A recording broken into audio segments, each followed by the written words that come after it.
Hello, this is Paul Johnson with the Optimistic American. Now, today I'm here with a very optimistic American, a man by the name of Rusty Bowers. He was Speaker of the House in Arizona. He also was a member of the Senate, maybe one of the most powerful members of the Arizona legislature. A conservative. He grew up in Mesa. You'll hear his life, and it's a great story. Now, Rusty Bowers lost his position because he was unwilling to go along with overturning the election after being given a call by the president and Rudy Giuliani and sending fake electors into the Electoral College. Rusty is just one of those guys who's a man that's built on principle. He was granted the Profiles in Courage Award by the John F. Kennedy Library for his willingness to be steadfast in his defending democracy. But the story of Rusty goes much deeper than that. The story that we're going to talk about today not only is his life story and what took place in that very famous incident, but also how it is that we can find a way to create common ground amongst Americans, how we can move beyond the labels that we have for people on the right or the left, and how it is that we can make this place work. It's a hopeful message. In fact, our goal at the Optimistic American is always to talk about hope. And Rusty Bowers, well, he just embodies that very principle. You're going to enjoy the show. Thanks for being with us today.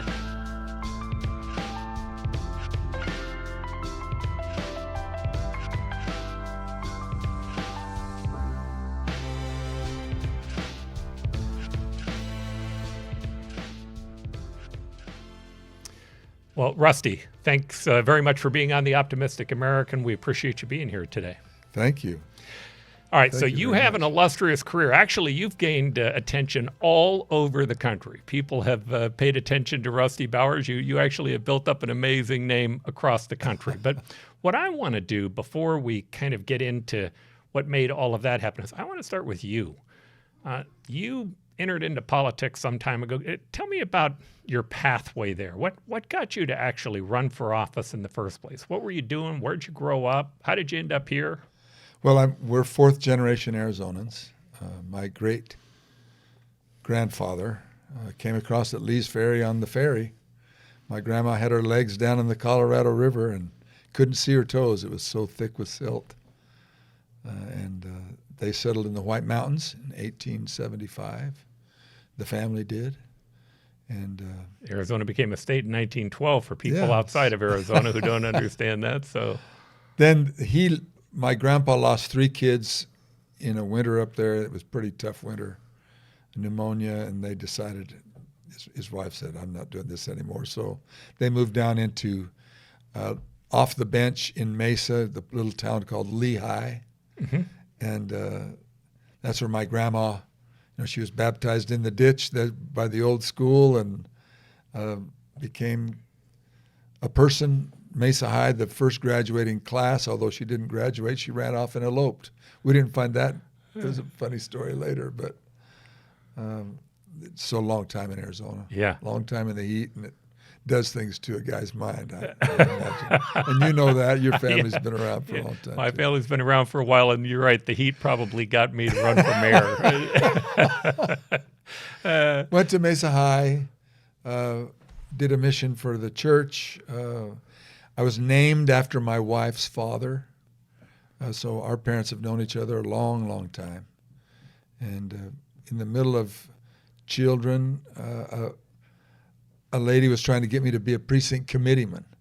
And I'd invited Stan Barnes over to the house and to meet neighbors and stuff. Okay. An old Arizona name, yeah. And he was very gracious and came and put up with us all. And then she said, you ought to be a precinct committeeman. I said, what does that do? And she read off, what are the things you do? And I said, if you're doing all that, you might as well run for office. And she goes, well, Stan's going to the Senate, and that opens up a spot in the House, and you ought to try that. It was, 1992. How old were you then? I was 40. I was going to just turn 40. Did you think it was a little crazy to do it at first? Yeah, well, I'd been offered a job at BYU teaching art. Okay. But they said, we don't want you to come here and get your master's. We want you to go somewhere else and then bring that to us, bring the eclectic experience. And I said, I got 5 kids. I'm not going to run off to the Chicago Art School. And so we tried to get into ASU. And they turned me down. I took 9 hours towards the degree, and one of the teachers said, I was obviously a little older than the rest of the students. Uh-huh. What are you doing here? And I said, well, I'm taking a figure painting class. He goes, no, look, man, you ought to be teaching this class. And I said, well, that's kind of what this is all about. And I told him, he said, oh, you didn't put that on your letter of intent. And I said, yeah, I did, because they're not going to take you. And sure enough, they didn't. So here I have all these kids. She says, you run for the office. And I go, hey, do they pay anything? Yeah, it's like 15. 15,000, yeah. It's not really a I thought, paycheck. well, that's more than what I'm getting. And so she said, well, I dare you. I said, you dare me? She goes, yeah, I dare you. I don't think you can get the signatures in 2 weeks. I said, how many do I need? She goes, like 500. I said, okay, I'm going to try that. And so I did. I got 100 printed. I took them to a bunch of friends, and we got the petitions. And then I thought, what's going on? It was like the stampeding elephants. Then suddenly everybody wants to know, what are you doing? Why are you doing this? But I ran with Johnson was her name at the time. Yeah, I recall. And she came in first, and I came in second. All right. Which kind of started it all off. So you end up in the legislature. Tell me about your first year. What did you Oh, learn? my stars, was a fire hose for sure. We had some real hardworking folks.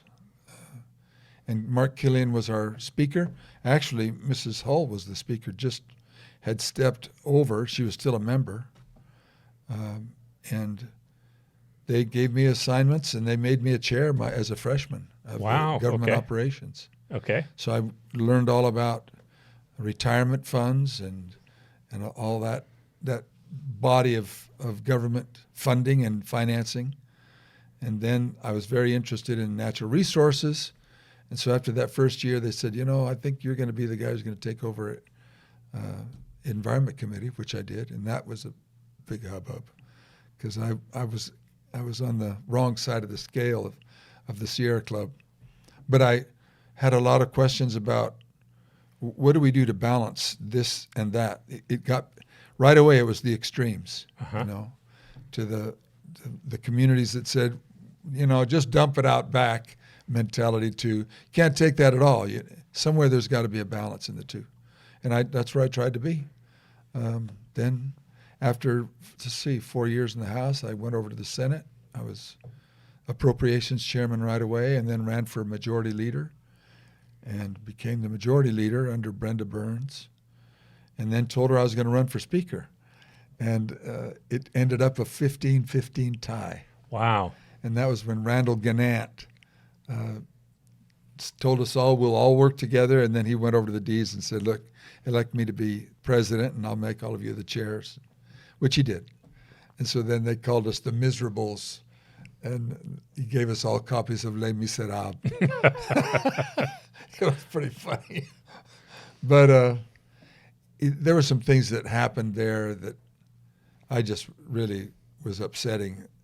Personal things from him to the rest of us.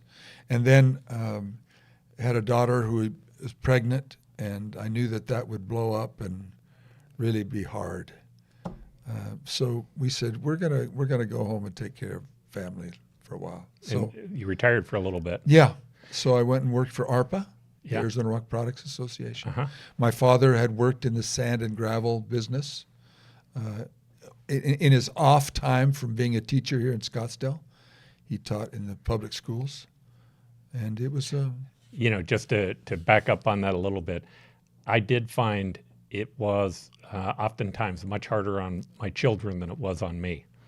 very much so. They don't select it. It wasn't really what they wanted to go into, and all of a sudden, what's happening in their life is in the newspaper or in the media or being utilized in a campaign or being put into an a bad campaign piece Op-ed, against doing your you. op research stuff, and I knew all that was coming, so I just said I'm leaving, Yeah. and so we bowed out for a while. How long were you gone? 14 years. 14 years. ARPA for 9, and then I went to I.V.A.N, the East Valley Institute of Technology. I welded as part of my artwork and doing sculptures, a lot of TIG welding.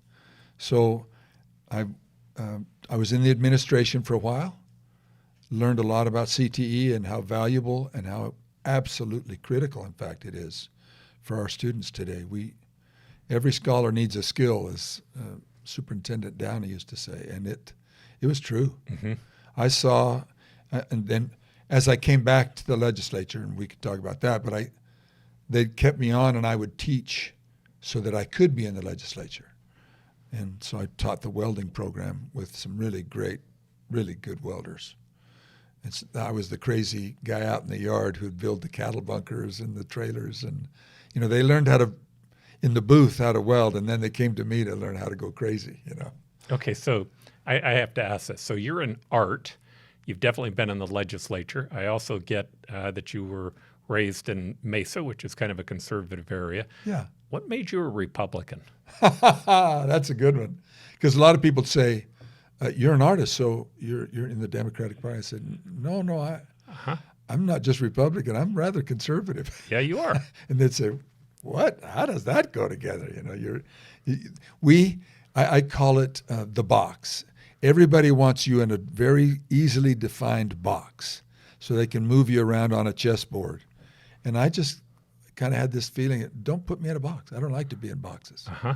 And so I was very much in the liberal camp when it came to psychotropic drugs and making sure the people on the streets had up-to-date psychotropics so that we would cut down. It wasn't just funding, but get out of the system. The Arizona corrections industries is really the biggest the hospital for the psychiatrically needed in the whole state. I mean, it's easily holds a lot more problems that way. So I saw myself as kind of outside of a box, but conservative. I like to. And what is a conservative? Yeah, what is a conservative? So I guess the question of being, what is a conservative, and as opposed to a Republican, or as opposed to a Democrat, and one could say, well, then what is a liberal? I haven't got that far yet, but I'm creeping. Yeah. A conservative to me is someone who believes in institutions or principles that are worth conserving, not just for a personal agenda, but for a country, for a society. One of them is civility. I believe in civility. And I believe that it's kind of the glue, and I think we've talked about that. They can hold a conversation and hard things discussed, but you can hold that together, believing that you can be civil to each other. And then respect, to respect not just me personally, my self-respect, which I think is earned, it isn't a gift, but to respect the beliefs of others that are opposed to me, to be pluralistic. And that's something that I have really learned more through the 30 years-ish that I've been involved in politics. And I believe in family. And I believe in a family, I think there are better families than others by construct. This family will be more prone to have a success than another kind of family. But we can't always maintain a perfect, the optimum. And so there's a lot of different kinds of families. But to have that respect and love, etc., in a family is something worth preserving and building and respecting, even in a pluralistic way. In a society, especially in this society. And I believe the Constitution. My father was a member of the John Birch Society. And he was kind of his own guy too. He didn't like anger. He got angry. He was a coach here in the schools in Scottsdale, but he was a civil guy, a protege. He grew up through the block from Jackie Robinson, and Jackie being black and him being a member of the LDS Church, they ran to school together to keep from getting into fights. And they would run home, and they played football together at Pasadena Junior College, and they were roommates. When they traveled together. And he had, so there was a cool thing there. And those elements, respect, civility, faith, and then a belief in the system, the constitutional system that begins with we. It doesn't begin with me or I. And in order to keep that we in things, sometimes you have to say, in order for us to get along as a legislative body or any other body, as a family, we have to believe in the institution. And so that's why I say I'm conservative, because I believe there are. I'm not an anarchist. I don't believe in just throwing it all out and starting again. But how do we make this work? And evaluating. Truism in the legislature is nothing is perfect. And with the changing of not just demographics, but of economies, weather, all kinds of things, you have to re-examine what you've done. Did it fulfill its purpose? Is it ongoing? Does it still work ongoing? And if it needs to be tweaked or changed, then let's get the pluralism in here and work this out and see what we can do to do better. I think those are conservative values, and I believe in those. You know, it's interesting. I don't know that I define those as conservative, but I understand you're defining them as conservative. I find that when you break things down, you can find a lot more common ground, and labels to me sometimes cause a challenge for that. So as an example, you say pluralism. Man, I've been a believer of civil rights, human rights, and equal rights my whole life. It was one of the reasons I became a Democrat. But I also believe in property rights and making the individual the center. I also believe our Constitution says we hold truth. Yeah. That we're seeing in society this creeping relativism.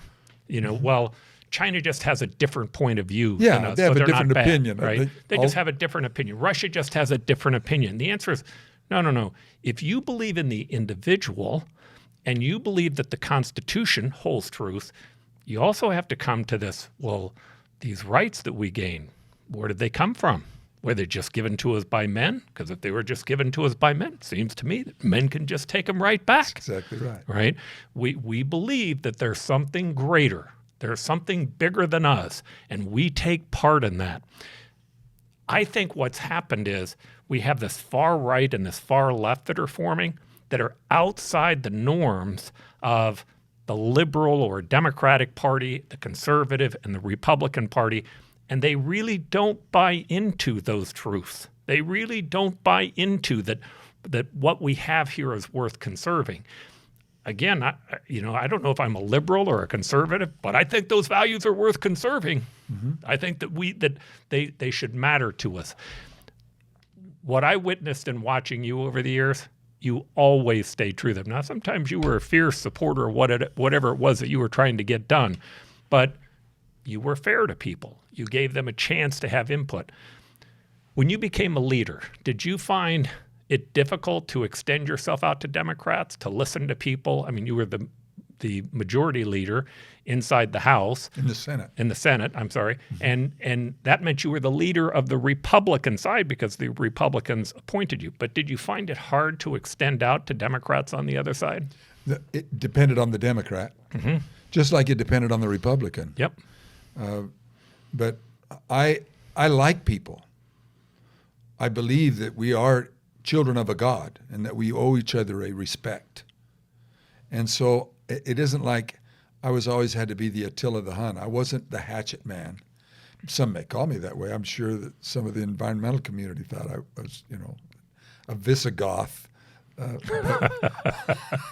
But the point of being a leader is to say, how do we find the commonalities or the resources, individual characteristics of people as a resource to moving something forward?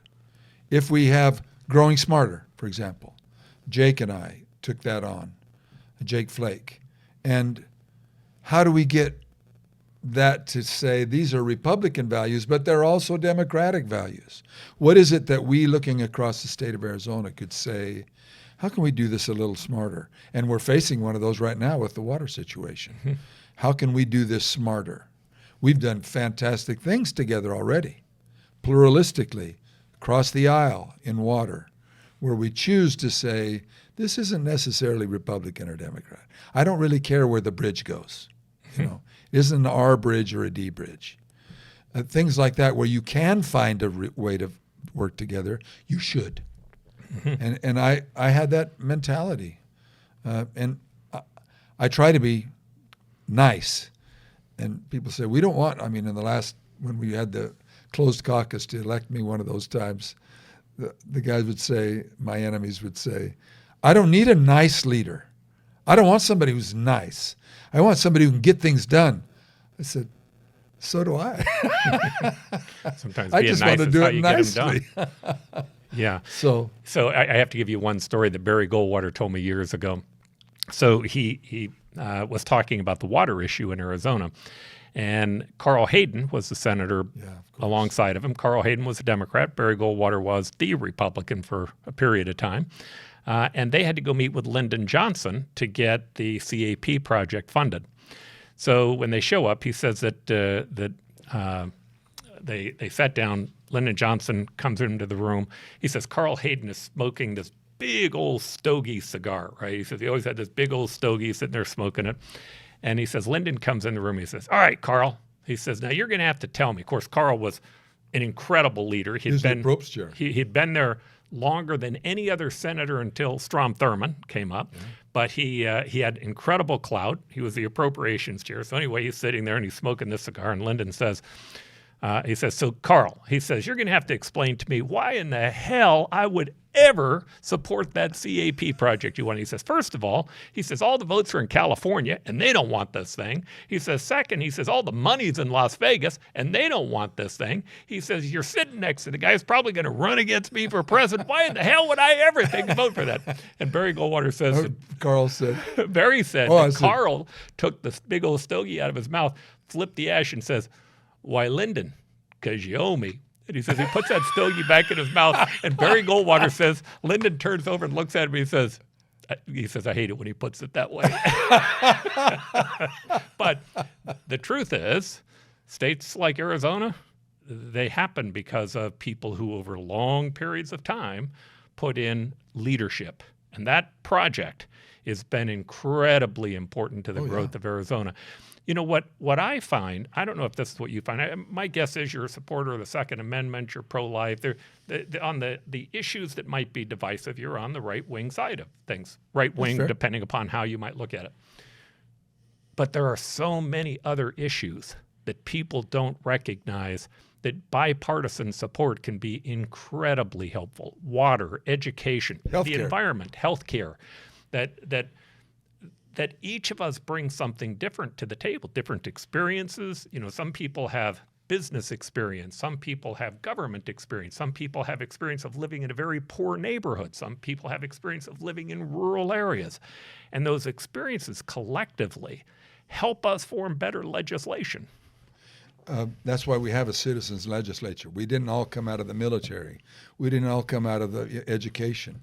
We have a collection of and a very eclectic representation of backgrounds economically, and also from family, and from faith, and from ethnicities, and from sex, and all of that together makes, I think, the representative system in Arizona vibrant, and I remember my dad did bees. It wasn't his full occupation. It became mine as his son and with another brother for a while, which was kind of painful at times. But when I got in there, and I know how they treated my dad, the bee inspectors. And so when I got in there, I kind of started looking into it and ended up, we got rid of the bee inspection business, period. And they were wanting us to stop the killer bees at the border. And I go, doesn't that sound familiar? We ought to build a wall, maybe be 1.5 miles tall, you know. But your point is you have all of these backgrounds, and I found everything I ever did, working in a ditch company, in a piping company, artwork, whatever it was, somewhere, sometime in the legislative process, I was able to say, I know something about that on this issue. Yeah. And that's a helpful, it's a very, very beneficial thing in Arizona. All right. When did you begin to notice the change? And the change I'm talking about is our political system beginning to become more divisive. Was it always there? Did you see it intensify over time? What did you see? What did you witness on that issue? Well, we had some very strong, opinionated discussions. That's a nice way of saying it. We fought over some issues. But the minority leader, Mr. Hamilton, he was ferocious as a debater, but was a good man and is a good man. He is a good man. And I enjoy a friendship with Art that I treasure. And a lot of that was from those times when, we would go back and forth, but he believed in the institution too. He was very, very much a stickler on the rules. And so if there was a procedural question, watch out for Art. You better do this right, or he's going to tie you in a knot. But those times when I left for a period of time, I noticed a crassness in personal demeanor and personal habits and speech that was acceptable on the floor. And that you could chide people in a way that really was kind of, that's borderline. We should be calling a Rule 19 on that. And what is Rule 19? It's where if you malign the intent of another member on the floor, there's two different rules that can be used to stop you and then even to silence you if the body feels it's in order. And it's been used, especially more lately. So that kind of a crass thing, we'd come out of ASCAM.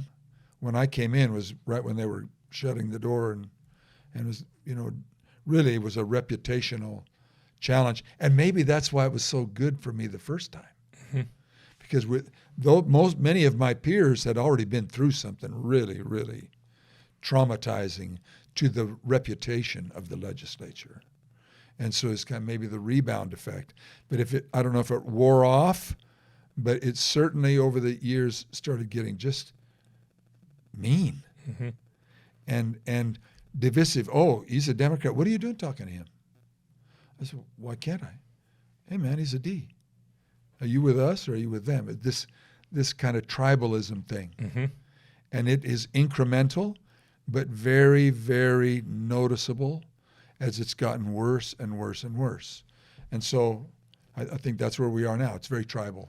Yeah, I noticed the corrosiveness back during the time that I was in office, but it was just starting. And it was, what I would see was, as I said, I'm a supporter of equal rights, civil rights, and human rights, but it began to become clear to me that there were small factions at the time inside the Democratic Party that really didn't want to gauge people by the content of their character. They wanted to gauge them by the color of their skin. It was kind of the anti of the groups that they represented, which over time became the white patriarchy, or it became the white privilege, or whatever it was that they wanted to use. They began using those words to try to separate people into groups, to judge them based upon the color of their skin. I remember I went to an event for John Shadegg, but before that, I went to an event for a Democrat. I was Democratic mayor, although we ran nonpartisan. And this person got up to speak, a female. She was a Lyndon LaRouche, which was, I don't know how to explain them other than kind of the Ku Klux Klan of the Democratic Party. They were, her comment, I think, will make it evident. I'm listening to her talk, and somebody says, well, how do you feel about the Jewish community? Because they were considered to be anti-Semitic. And she said, I don't have anything against Jews, even though they control all the gold in the world. I'm like, I'm out. That's it, right? So I leave, and there's a young guy running against her named John Shadegg. And so I call him up, and I said, hey, I'm Mayor of Phoenix. I said, I just went to the speech. Here's what I heard. I said, I've kind of watched you and listened to you. I said, would you be interested in my support? And he said, oh, God, yes. He said, would you do an ad for me? So I cut an ad for him. Well, I was banned from coming to Democratic events after that, right? And my argument back to him was, hold it. Like, this is an issue that everybody should agree on, right? Everybody. Why would this divide us? But the answer was, no. This is about the tribe. It's not about the issue. It's about the tribe. And you supported the other tribe. And I see your point. yeah, and so I began to notice that I left the Democratic Party because my answer was, nobody's going to control the entirety of my thinking. It's just not going to happen. And I'm not going to let them do it any longer. The Republican Party back then was kind of the stable group. It was, right? But over time, what I've watched is on both sides, it's begun to creep in. And they really do hate each other. The far left and the far right, they don't just hate the far right or they hate anybody in the other party. And if you participate or take part with them, there's a real vitriol. The hate thing is not so easily controlled. Mm-hmm. Once you use that as a characteristic that's acceptable, it doesn't have a boundary. It goes everywhere. It goes through your family. It goes through your church. It goes through your school. It definitely goes through your party. And so, to be a moderate Republican is like you're a liberal. Mm-hmm. You just haven't changed your definition on the voting ID card yet. Mm-hmm. And so that thing, and what's the word? I had an acronym. I want to I.V.A.Nize you. What is I.V.A.Nize? So I.V.A.N, I.V.A.N. I'm going to identify my enemies. I'm going to vilify my enemies and associate them with other villains. Yeah, you're like Hitler, Hitler did things like that, like, I'm Hitler? And in order to neutralize you. So I identify you, vilify you, associate you with villains in order for the ultimate goal of neutralizing your effectiveness. Then I can put you in my little box and I stick you on the shelf. And if you ever get out of line, I say, he's the Hitler guy. Remember when he did X, Y, Z? And that tool is an expression of the hatred that you just mentioned. Mm-hmm. It's a method to hate people with some justification. And of late, justifying hatred is kind of like de rigueur. I mean, that's the acceptable form of political speech. Mm-hmm. You can't give a talk without hating somebody. Mm-hmm. Sad. All right, so you're in leadership, and then the 2020 election takes place. In the 2020 election, basically you were just, I think, asked the question of, was it a valid election? And that began to cause you some problems. Can you describe for me what happened? What took place? It didn't start with the election. It started with COVID.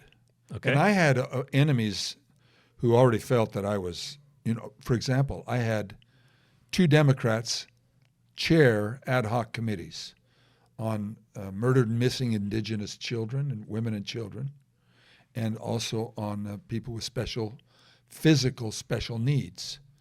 And because these people had more bona fides on the subject than anybody else, and I asked them to do it. I'd done the evil, Mm-hmm. I was now part of the enemy.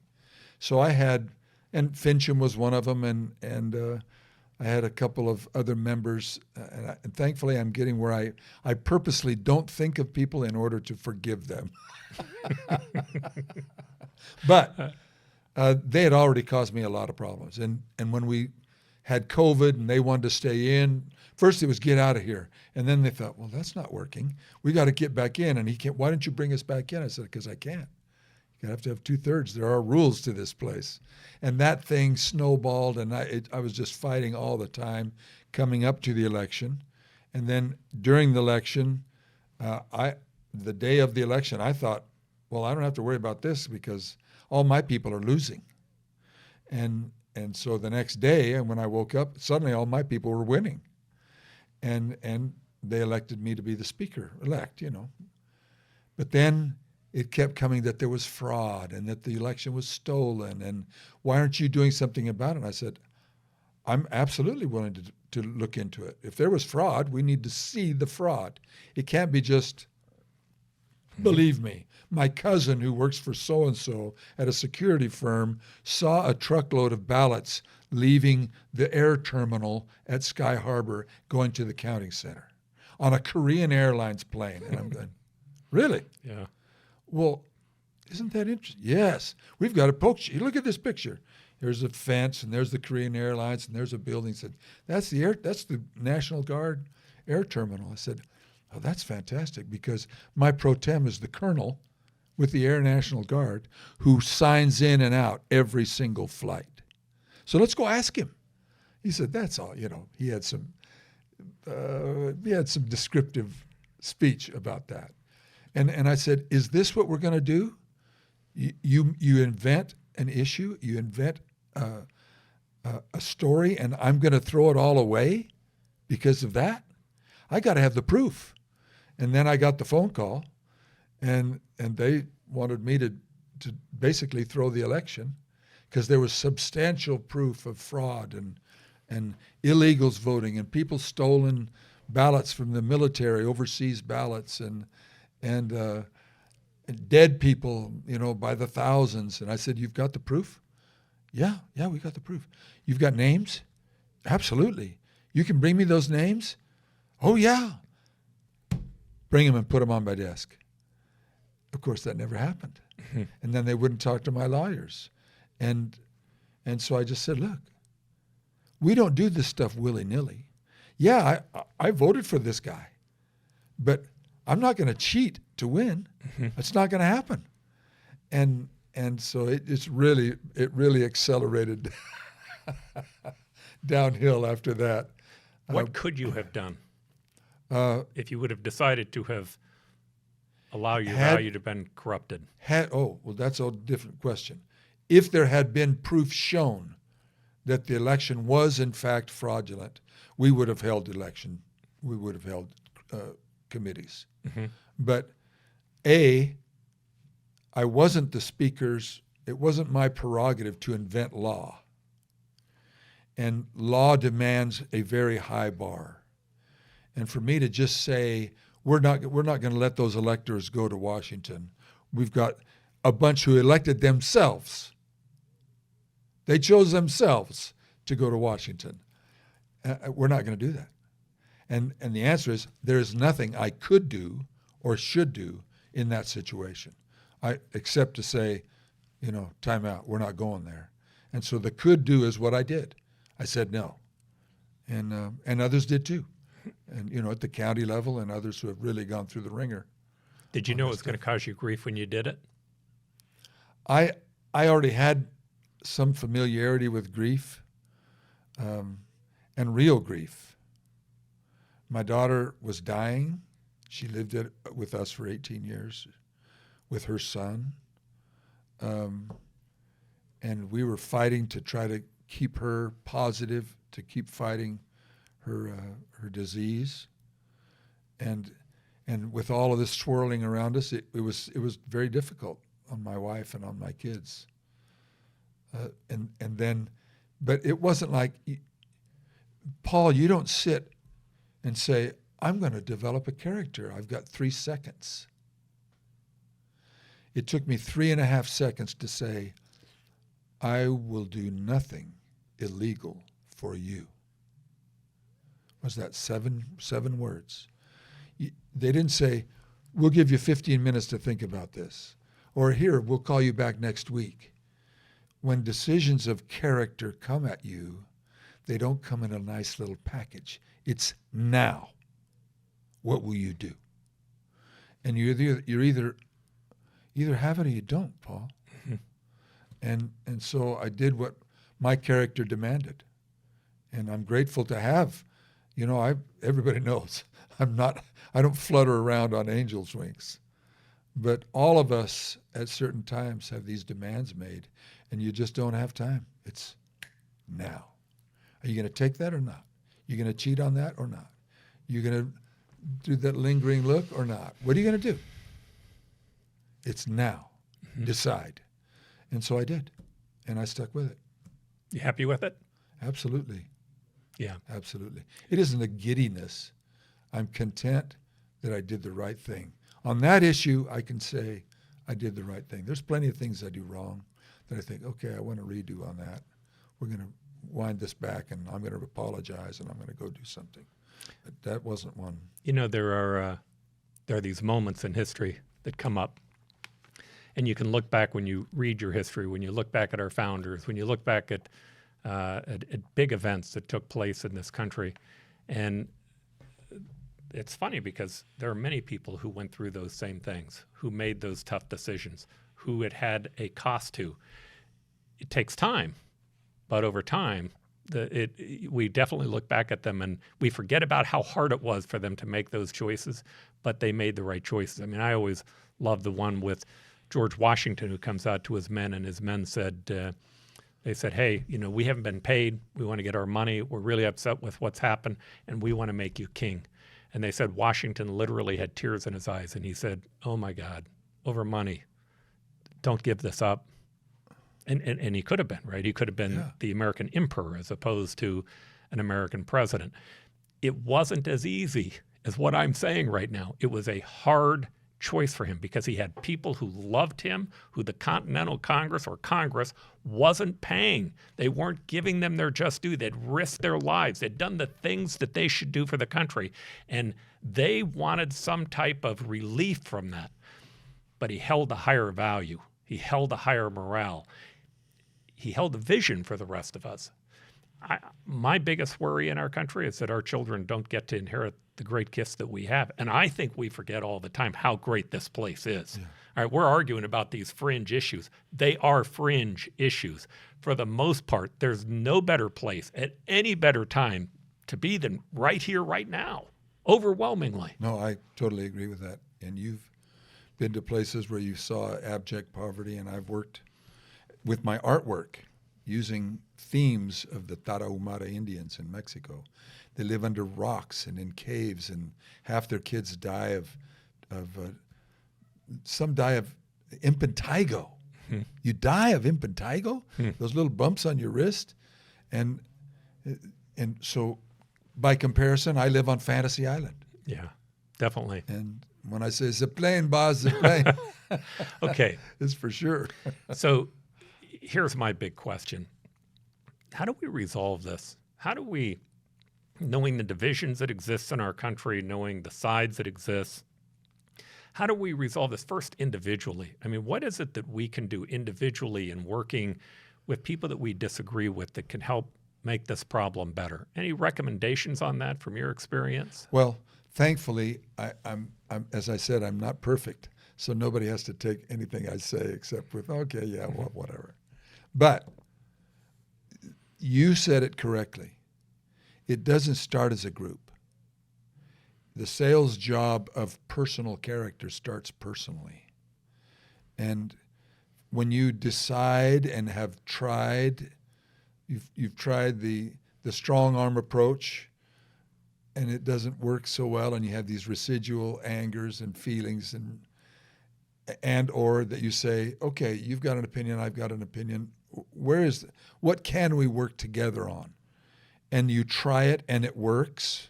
However clunky, there is at least some residual satisfaction and a lack of anger and malice. And you say, I prefer that.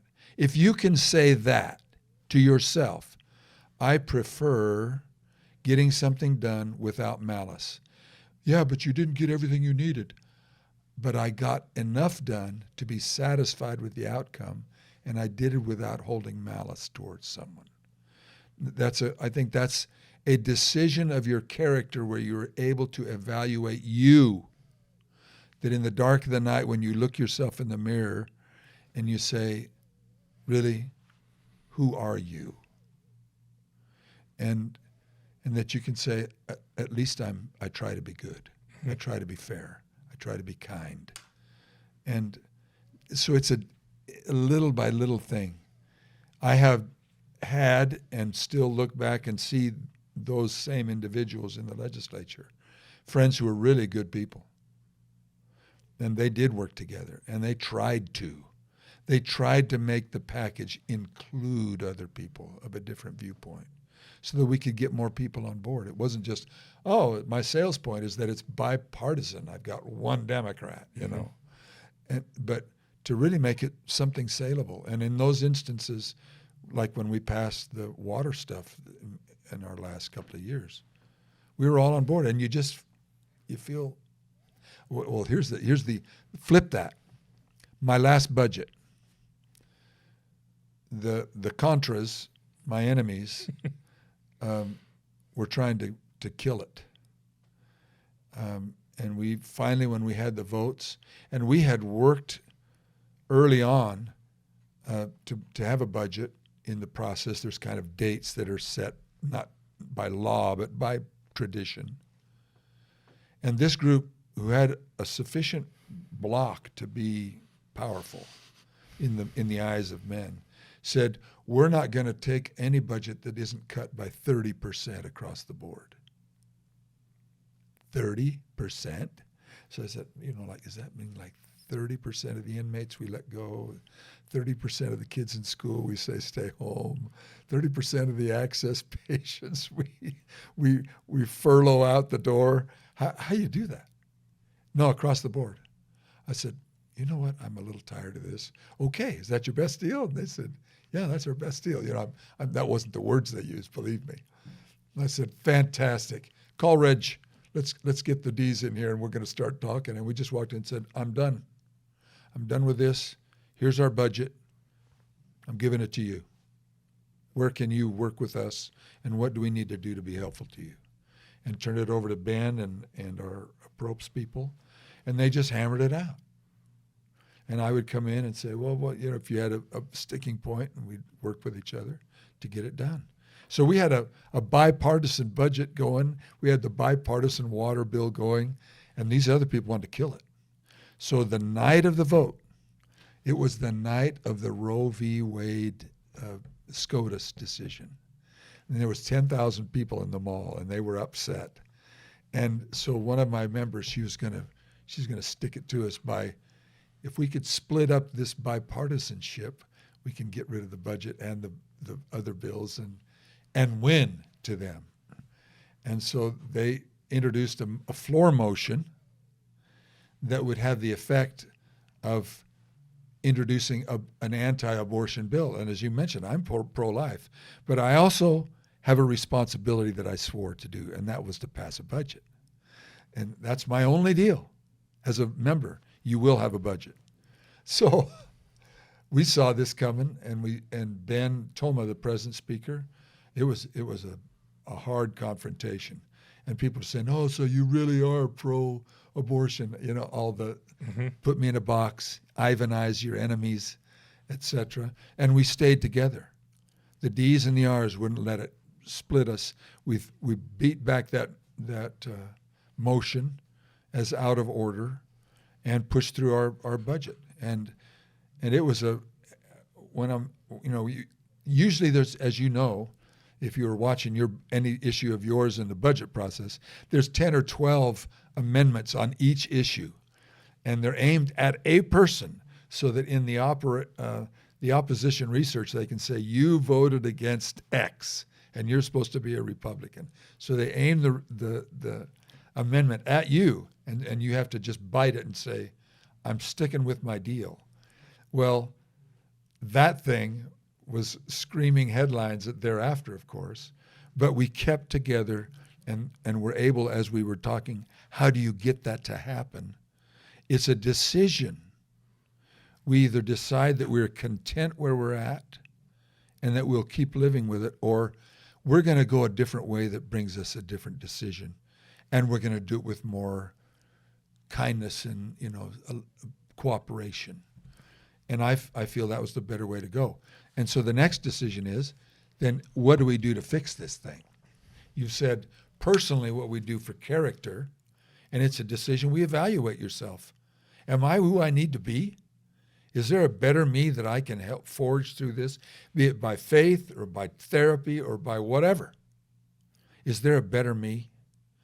And the more we can aim at that as a goal personally, then perhaps there's a critical mass that builds in a society where we say, we're tired of this. Mm-hmm. We're tired of this always having to be, well, he's the lesser of two evils.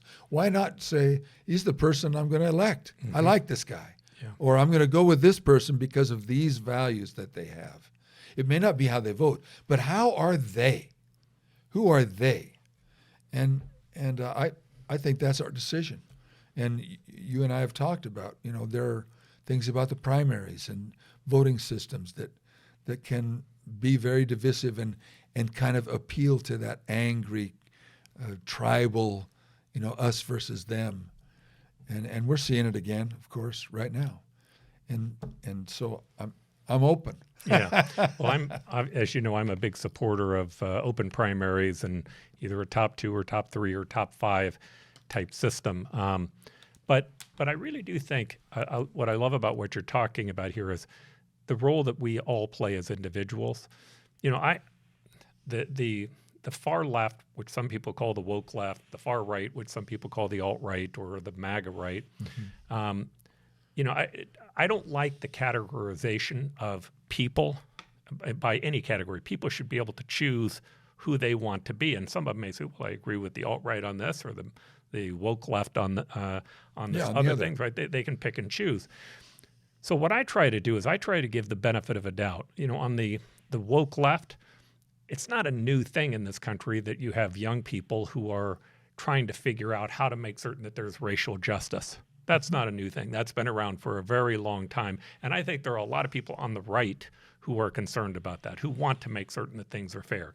Now, when they start moving to the point of saying, hey, let's get rid of 1776 as being the start of our country's history, I think that they're missing it from a liberal standpoint.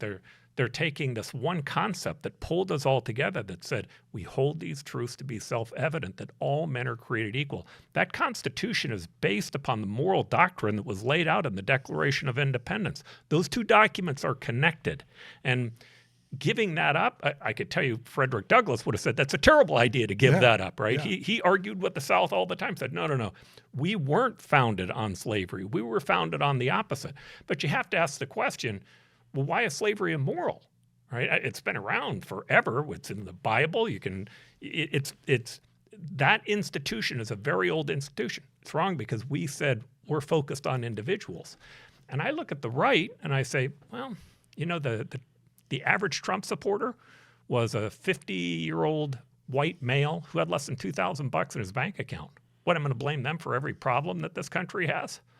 I don't think that's fair either. There's enough room for all of us. This country is very prosperous. There's a lot of ways for us to find common ground. I think the system is harming us in doing that, but we participate when we then decide that we're going to become tribal and point our finger at why the other side is bad and place a label on them. We label someone as a justification for our own bad actions. Because once we put a label on them, we can then say, well, it's okay for me to treat them this way because you begin to objectify them. Historically, we wrote the book Addictive Ideologies, my partner and I.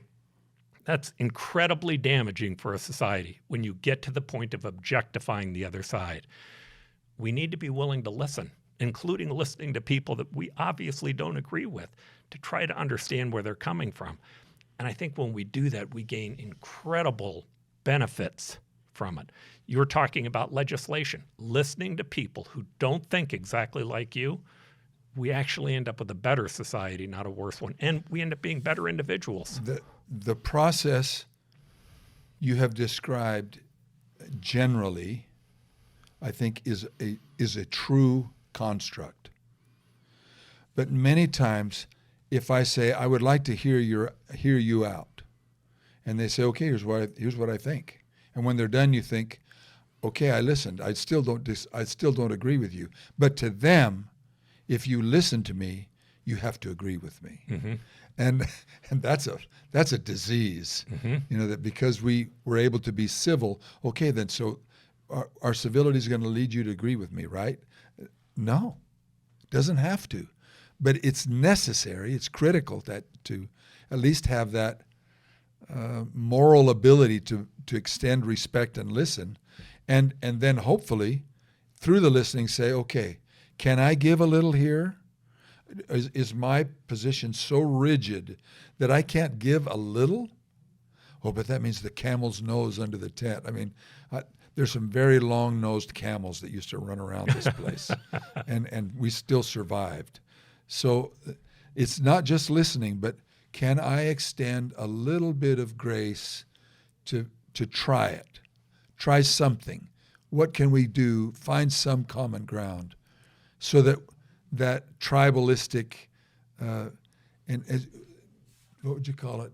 Indoctrinated position, ideology, isn't so perfect in every application. Mm-hmm. If you can come to that thought, will this work everywhere? And it doesn't, then you have to say, okay, so what can we do to make that better? And that's, I think it's a roundabout way of saying what you just said. Well, Rusty, thank you so much for coming on our show. Oh, this has been really fun to do. No, I've enjoyed doing it also. You know, the part that you're talking about on listening to other people, more than once I found I had ideas, things that I wanted to get done, and then I'd have to go listen to people that I didn't agree with. And when I'd get done listening to them, I wouldn't change the overall core, but I'd change some piece of it. And I always found that piece, whether it was the right or the left, changing it, usually ended up making it better. Yeah. Right? One, it brought more people in, but two, they brought those experiences there. You spent a lifetime in leadership doing that. First, I'd like to thank you for the service that you've given us, but I also want to tell you, don't go away. We need you. It's just, I think yours and my battle now is on the outside looking in, and that's not such a bad place to be. Right now. That's true. Thanks, Paul. Thank you, Rusty. Very much. Very much. Thank you for the privilege. Thanks for joining the Optimistic American Show. Now, help us grow by subscribing to our channel. If you enjoyed the episode, please leave a like and a comment. There is so much more that we have planned. We can't wait for you to embark upon this journey with us.